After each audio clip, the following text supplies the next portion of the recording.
active environment, it's really, really important. Leave it. Good. It's really, really important to understand that certain rules apply. The dog is not allowed to crowd the door. The dog is not allowed to acquire access to the door. And basically, if the dog finds itself at the door, you should be able to request the dog return to you or to relocate to a destination like a dog bed or a crate or something like that, so that the dog doesn't impede the progress of either the person in the home or the person outside the door. So basically, there's three basic scenarios, one of which the dog is already on a training table, or well, not necessarily a training table because no one really wants one of these in their home, a dog bed or something. And you're simply going to, the doorbell rings and you simply tell the dog to stay. Now, she is investigating something else, so it doesn't really matter. But now I can open the door and greet my guest and have them come into the house. If the dog breaks, I can always return her to the spot, stay. Or with the e-collar, bump her one time and tell her no, stay.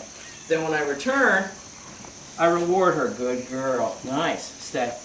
But I don't want her to move. I want to go about my business. I want to have my friend for lunch or, a glass of wine or what have you. Good pup. You want to release? Okay.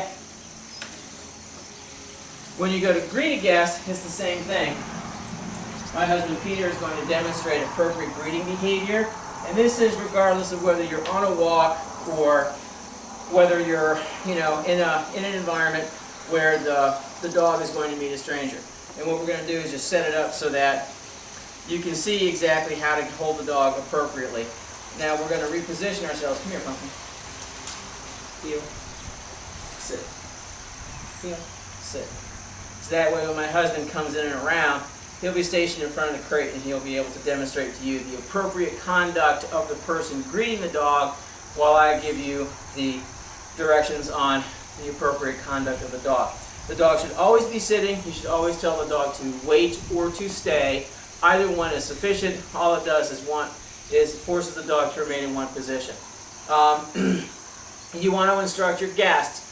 Please do not lean down to the dog. Do not extend your hand to the dog. Be as neutral and as inert as possible.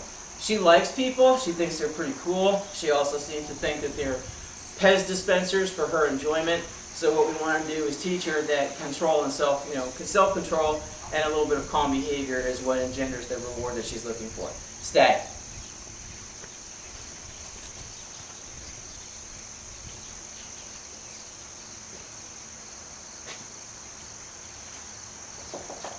Come in. Well, hello. Stay.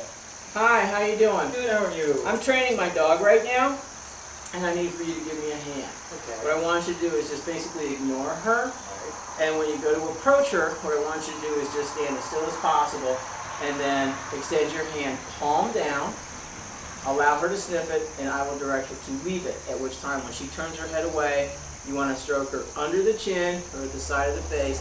Do not cover her eyes. Okay? All right, step in, stay.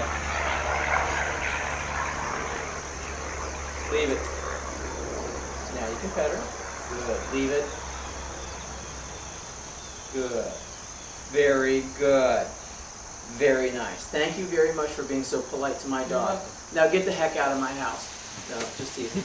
Okay, so basically, it's a pretty typical scenario. And the thing is, you notice that I gave her a bit of a leash check on 2 separate occasions.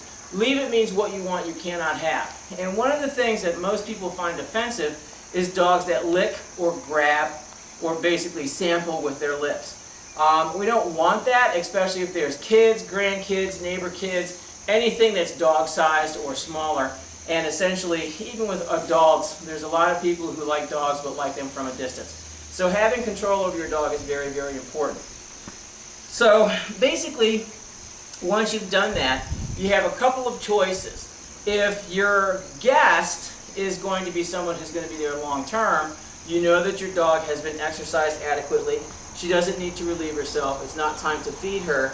You can either put her in her crate and go about your business, or you can have her be a part of what's going on. And what we like to do is just send them to their bed. Kennel. Good. Down. Nope. Down. Good. Stay. It helps work on her stay behaviors, which at this point, after only a short period of time, aren't great. If you notice, she is still on a leash and collar, so that way I at least have the latitude to be able to catch the end of the leash as opposed to have to run down the dog. The e-collar enables me to enforce from a distance. It does not require that I be on top of the dog to do so. The leash and collar enables me to be able to provide feedback instantaneously as well. She's doing something or she looks like she's getting ready to bolt, I can just tap her a little bit with the leash and tell her, no, leave it. Good girl, stay. So then you go about your business. You entertain your guest, you play a game of bridge, you do whatever it is that you're going to do. Good girl. Very nice. Stay. At the same time, should she be disrupted and distracted from her task, you can always return her. We're going to release her because I'm not going to punish her for something she hasn't done. Okay. If she breaks and decides to be a little bit more investigative than she should be, we simply just return her silently, and then we correct her for the down. Good, stay. Now normally if you're correcting, you're not giving her the down command, you're simply forcing the down command, or forcing the down behavior, because I don't want her thinking that her constant disruptions are going to engender positive attention. I want her to think that it's going to engender negative attention and to avoid it in the future. Good girl. Very nice. Okay.